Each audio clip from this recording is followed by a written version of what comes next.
Eu assisti ao último episódio de Digital Circus no cinema e eu ainda estou tentando concluir se eu gostei ou não desse grande final que eles bolaram. Já deixo aqui um aviso que esse vídeo vai ter spoilers, porque eu acho que eu não tenho como dar a minha opinião sem trazer à tona algumas coisas que eles trazem no filme que vão ser spoilers para quem nunca assistiu. Então, se você ainda não assistiu, já está disponível no YouTube.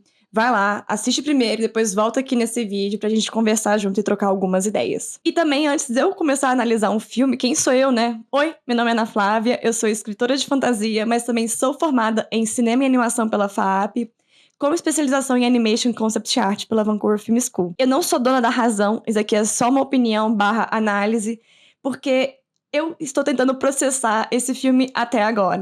Já tem uns dias que eu assisti, mas eu ainda preciso revisitar minha memória, revisitar meus pensamentos para concluir se eu gostei ou não desse encerramento da série. O filme que passou nos cinemas une o episódio 8 e 9, e eu achei essa ideia muito bacana, já vou deixar isso bem claro, que eu adorei que eles trouxeram a série, que é uma animação independente, para os cinemas. Eu acho que isso traz uma nova revolução no mundo das animações independentes. Eu acho que isso mostra também para o mercado o que as pessoas estão querendo consumir. E Digital Circus é uma história original, com personagens muito carismáticos, muito profundos e complexos, numa trama que tem um universo ali sendo construído que é muito original e é muito divertido. Então, primeiro, antes de tudo, essa série precisa ser muito elogiada primeiro, antes de qualquer análise crítica. Então fica aqui a minha primeira visão essa série, ela é sensacional. Mas vamos falar agora mesmo do final, do grande final dessa série. Eu não sinto que amarrou todas as respostas que a gente precisava, e aquelas que foram amarradas, eu não senti que foram o suficiente. Não, nenhum filme, nenhuma história, nenhum livro também precisa ter a obrigação de responder todas as perguntas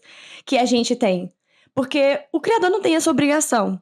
Mas tem uma coisa que eu fico sempre pensando, e é um feedback que eu tenho recebido ultimamente, porque cada vez mais entrando no mundo da animação, no mundo da literatura, eu venho percebendo como é que é importante ter o equilíbrio de não precisamos amarrar tudo, porque podemos deixar algumas coisas para a interpretação da pessoa, do público, como também amarrar o suficiente para ou transmitir a sensação de eureka, ou seja, aquele plot twist que você fica muito, muito animado de ter conseguido ter ali, de surpreender o nosso público, ou também a sensação de tipo, eu sabia, mas é uma sensação positiva de que você conseguiu trazer uma conclusão que não precisou entregar tudo, mas o seu público compreendeu, porque a história só é óbvia para o criador.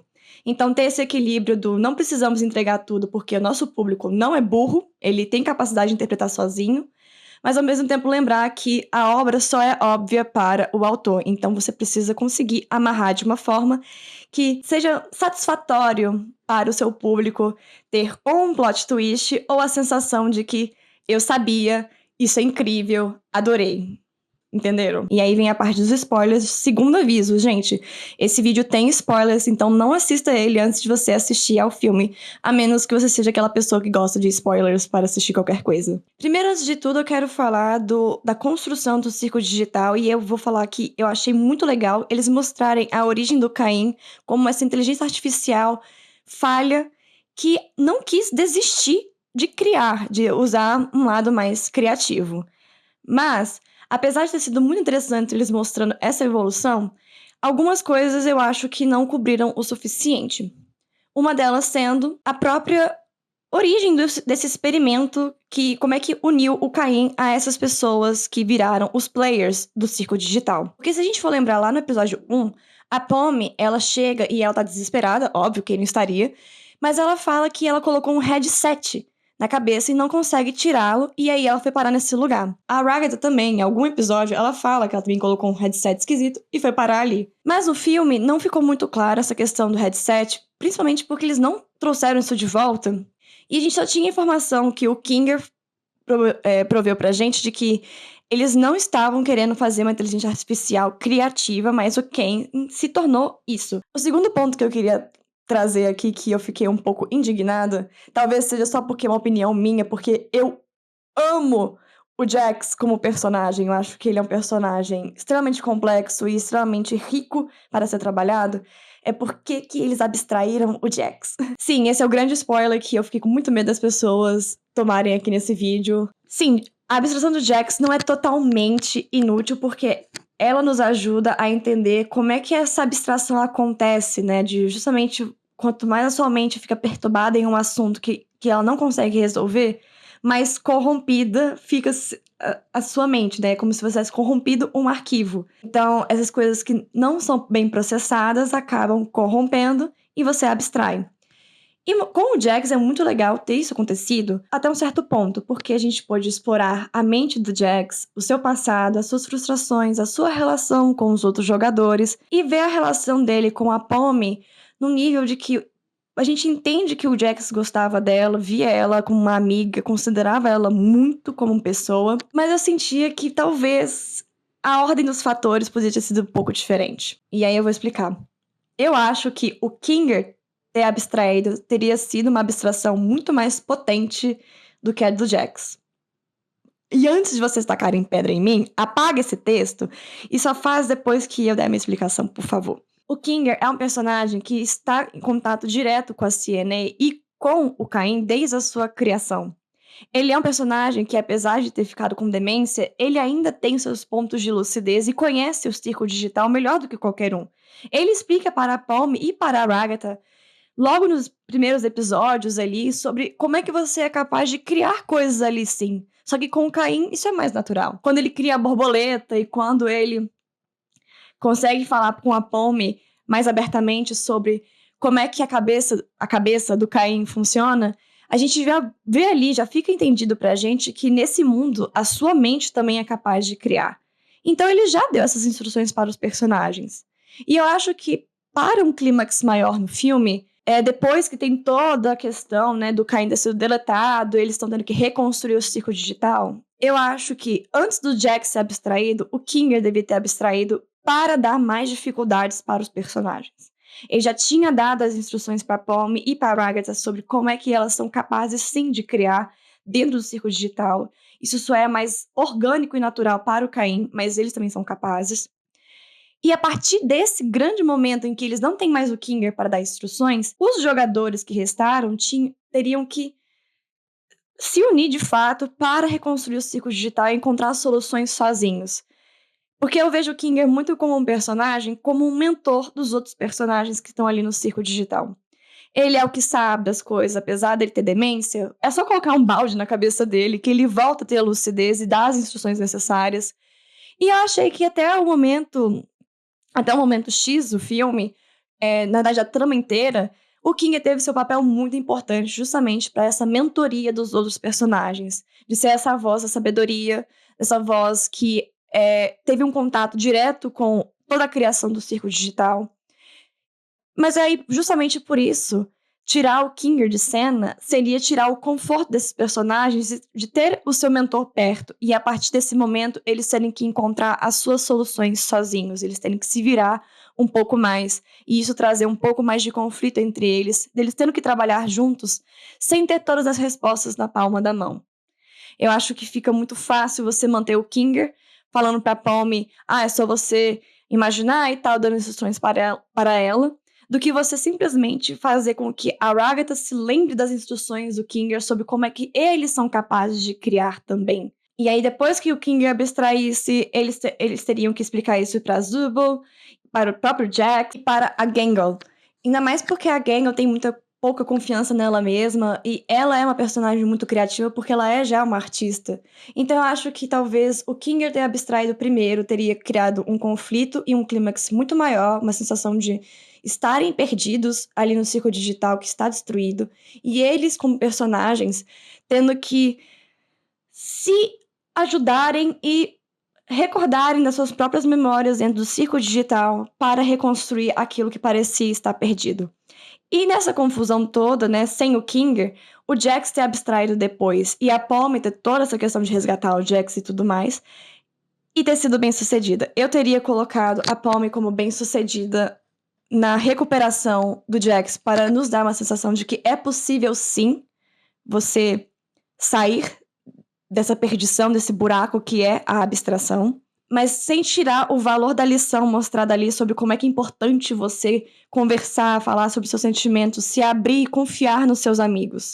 Então, é por isso que é uma coisa também que me deixou muito frustrada sobre como que foi muito fácil manter o Kinger, tirar um conflito de fato grande para os personagens, que é se virar no circo quebrado sem o Kinger, mas também dá uma esperança de que é possível você resgatar aqueles que já se abstraíram, que não é o fim, que não é uma morte, que não é o grande final se você abstrair. Porque agora, nesse final, a gente vê que o próprio Kane teve seu arco de redenção, e acho que o Jax merecia esse arco de redenção completo, que nem o Kane teve, de poder voltar, se redimir e entender o seu papel de fato nesse ciclo digital, sobre como se trata mais de um trabalho em equipe do que uma situação em que você se coloca sozinho. Agora, voltando para essa questão da CNA e o final dado para os personagens, tive que trocar de microfone porque o outro acabou a bateria. Enfim, de novo, algumas coisas só são óbvias para o criador da história.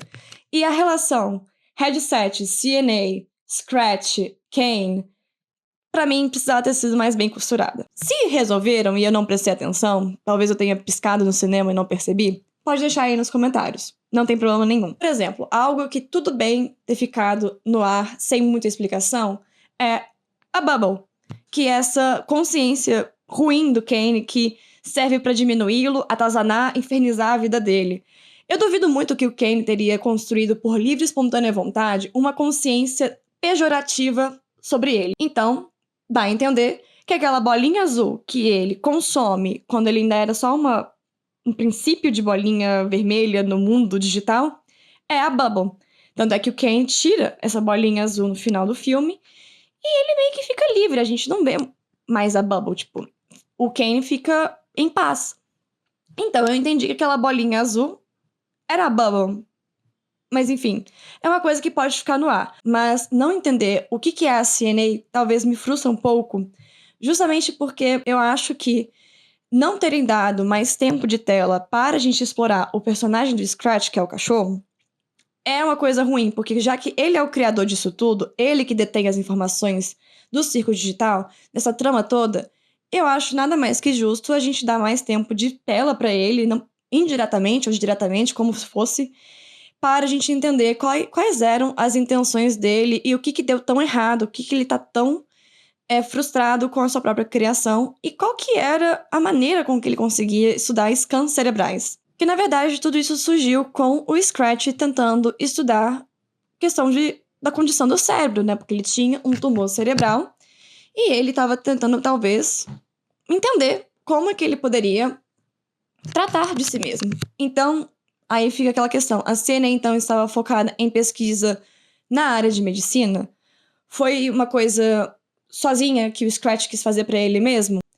Porque quando você fala pra mim que você colocou um headset e foi parar naquele ciclo digital, eu imagino que você está explorando uma realidade virtual. E também fica aquela pergunta, né? Já que colocaram um headset, seguindo o raciocínio de que a CNA estudava também questões para a medicina no geral, tipo, ferramentas para medicina. A Palm e todos os jogadores que entraram ali foram voluntários? Ou era uma coisa mais distópica? Aquilo dali acabou virando um experimento que deu muito errado. A gente tem uma visão muito pequena sobre esse universo tão grande. Isso ficou meio que solto na interpretação e talvez algumas pessoas vão falar não tem problema porque você teve a sua visão, outras pessoas tiveram a visão delas. Mas eu acho que isso acaba empobrecendo um pouco o roteiro, que poderia ter ido para um lado muito mais distópico, podia ter ido para um lado muito mais, talvez, assustador, do tipo, aquele tá todo mundo dentro de uma sala, adormecido, e vocês precisavam sair daquela sala, tipo Matrix.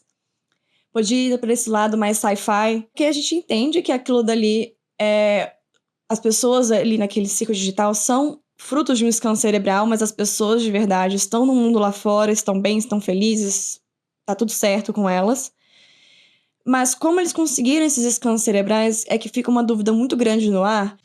E talvez ter dado uma trama em que eles entravam em contato mais próximo com as intenções do Scratch pudesse nos ajudar a entender quais que eram as intenções e como é que aquelas pessoas foram parar ali, como é que elas simplesmente doaram a consciência delas para uma empresa de tecnologia. Isso talvez pudesse abrir portas também pra gente ter uma segunda temporada. Essa é a minha questão com o final de Digital Circus. Eu acho que ele ficou muito legal no sentido de que a gente vê os personagens entrando em paz com estarem no Digital Circus, o Ken tendo um arco de redenção muito bonito, que o aproxima da gente como humano, né? Ele é uma inteligência artificial que aprendeu o que é se arrepender. Ele aprendeu o que é o arrependimento.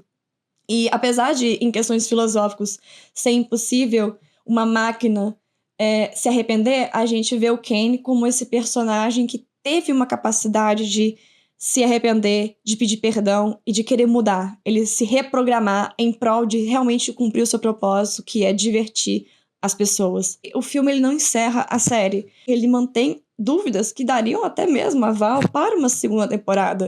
Porque como a gente não entende como é que essas pessoas chegaram no Digital Circus, de uma maneira mais bruta, né? Porque, beleza, a gente entende que são scans cerebrais, mas como esses scans chegaram até a CNA, o que impede de mais pessoas surgirem no Digital Circus? E se todos abstraírem, como é que fica o Kane? Como é que ele vai conseguir mais mentes pensantes para ter jogadores?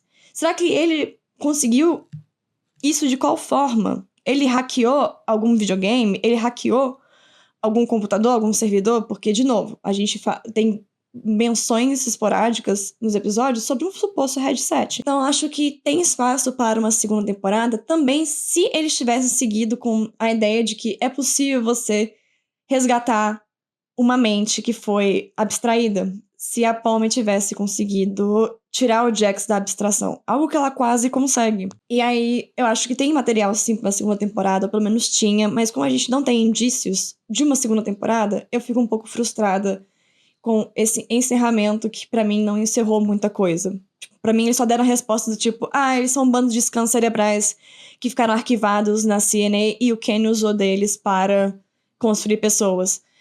Mas as pessoas de verdade estão bem.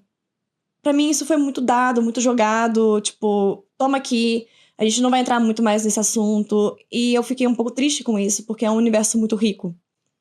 Então eu acho que poderia ter tido um proveito maior, às vezes ter entrado numa parada mais distópica, às vezes ter entrado numa parada mais Matrix, e dado uma possibilidade de uma segunda temporada em que eles tentam se deslocar do circo digital, tentando entender como é que eles podem libertar as pessoas que se abstraíram. É isso, gente. Se ficou um vídeo confuso, eu peço desculpas, porque tem muito tempo que eu não faço vídeos para o YouTube e eu estou voltando agora. Deixem nos seus comentários aqui o que vocês acharam do final. É claro que eu vou pedir, por gentileza, coloquem um aviso de spoilers se vocês forem trazer spoilers nos comentários também, porque às vezes as pessoas entram no vídeo e vão primeiro nos comentários antes de assistir ao vídeo de fato. Então coloquem ali um alerta de spoilers se vocês forem comentar algum spoiler. Querem dar a opinião de vocês, façam isso com respeito, é sempre bom, importante. Se você não concorda comigo, tá tudo bem, mas coloque sua opinião com respeito, por favor. E se você quer ver mais conteúdo aqui no meu canal, por favor, se inscrevam, deixa seu like, porque eu estou tentando ressuscitar esse canal no YouTube justamente para eu trazer conteúdos que eu gosto de falar a respeito. Então, animações, livros, filmes, minha experiência como escritora e etc. são assuntos que eu quero abordar aqui. Se você gostou desse vídeo, agradeço do fundo do coração. Também pode deixar nos comentários, tipo, gostei do vídeo, não sei o quê. E é isso, gente. Um beijo.